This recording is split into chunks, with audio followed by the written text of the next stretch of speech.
Bom, então a gente está aqui na Revolução de Março, né, tudo isso que aconteceu. Então a gente vai agora para a Revolução de Outubro.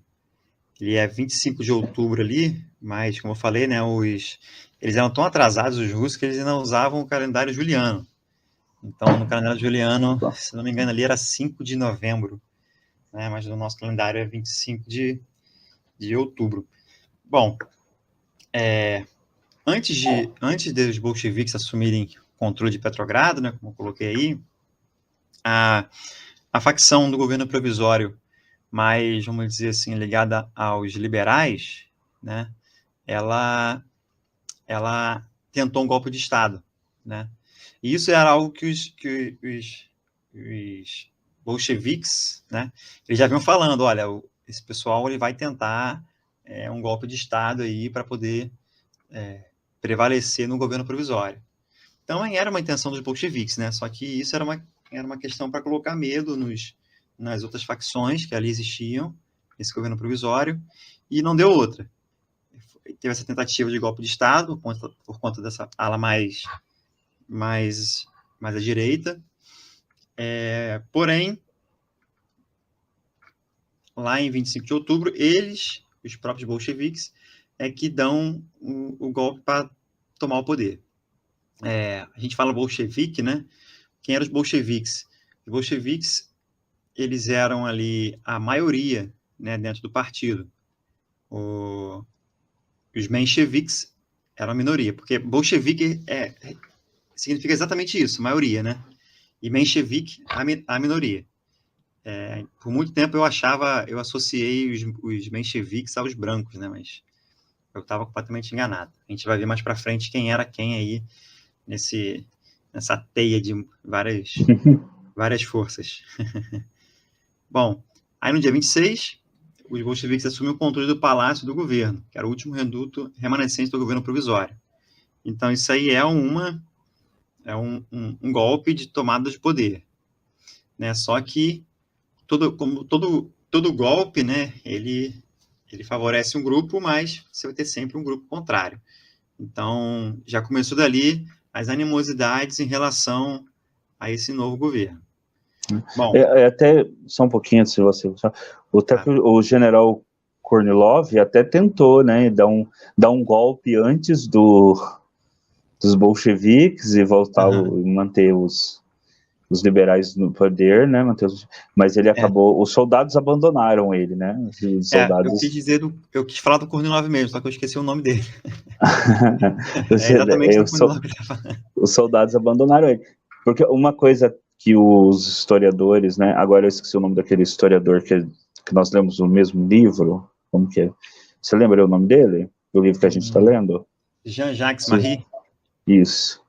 Ele até fala, né, que em determinado momento, que os bolcheviques eram os únicos que prometiam acabar com a guerra, né?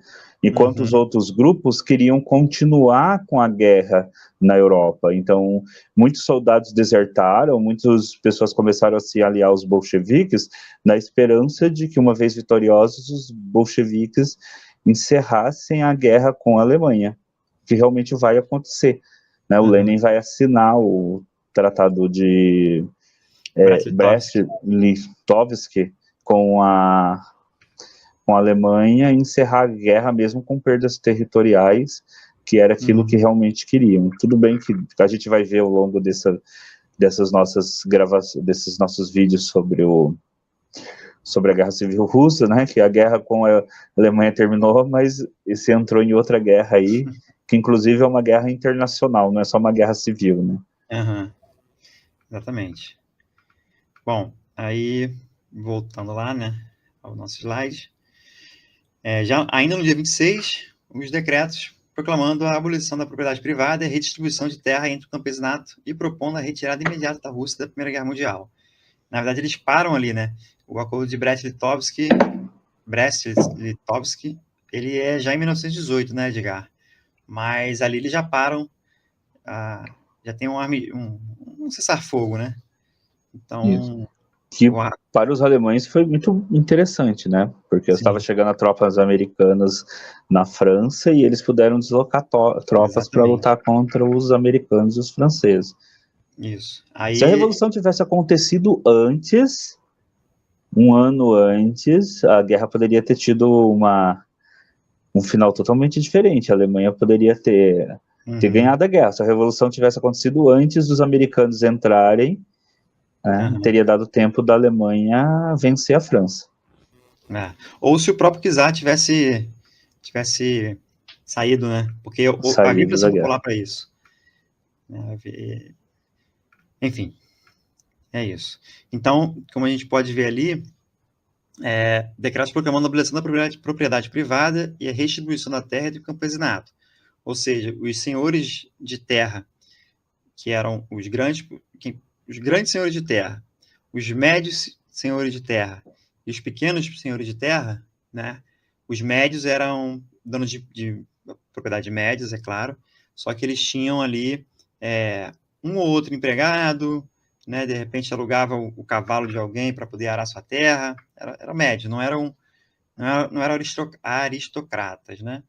E os pequenos donos de terra que tinha terra ali para sua subsistência. Então, houve uma socialização, né? Então, todas as terras foram. A propriedade privada foi abolida, e só lembrando que propriedade privada é diferente de posse, né? Então, a sua casa, os seus bens imateriais, aliás, materiais, Materiais. eles são diferentes do que se entendia ali naquele momento de propriedade privada. Se falava ali de terra, terra É só e propriedade, quer dizer, são os meios de produção que são isso, coletivizados. isso A aí. terra, as fábricas, etc. Não Uhum, significa que as pessoas foi coletivizada a casa da pessoa, a enxada, a uhum, roupa, etc. O que aconteceu muito, e isso marca uma coisa, é que assim, você tinha pessoas.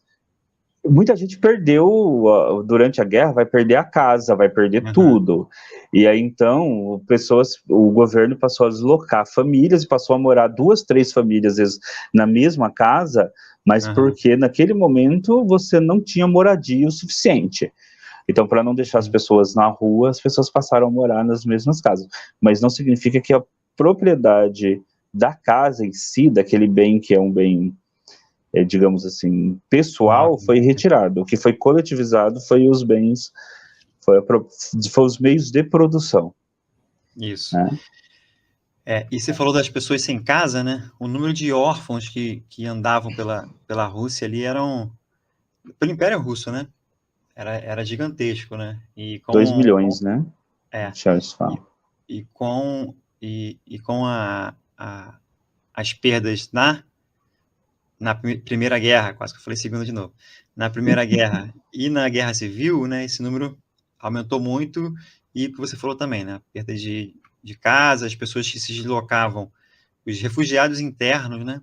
Por exemplo, quem saía da, das áreas em que os alemães e os austro-húngaros estavam invadindo e vinham para a Rússia, enfim, todas essas situações. Então, essa questão da propriedade privada, essa questão aí de pegar as terras e dividir entre o campesinato, isso gerou ali muita revolta entre os setores que já eram ligados ali ao czarismo, e mais para frente a gente vai ver que também os que não eram ligados.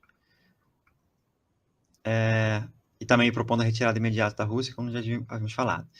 Nas eleições para a Assembleia Constituinte, os socialistas revolucionários conquistam o maior número de cadeiras. Eu botei os bolcheviques, era só isso, só. O maior número de cadeiras. Então, você tem ali um novo governo bolchevique com apoio da Duma, com apoio da Assembleia. Então, em 5 de janeiro de 1918, a Assembleia Constituinte se reúne, mas é dissolvida pelos bolcheviques. Ou seja, já é a questão deles colocando ali em prática, né, a questão dos sovietes. Então, se você tem os sovietes que representam o povo diretamente, você não vai ter a necessidade, segundo eles ali, de um parlamento. representação como nós temos, né? Mas a representação direta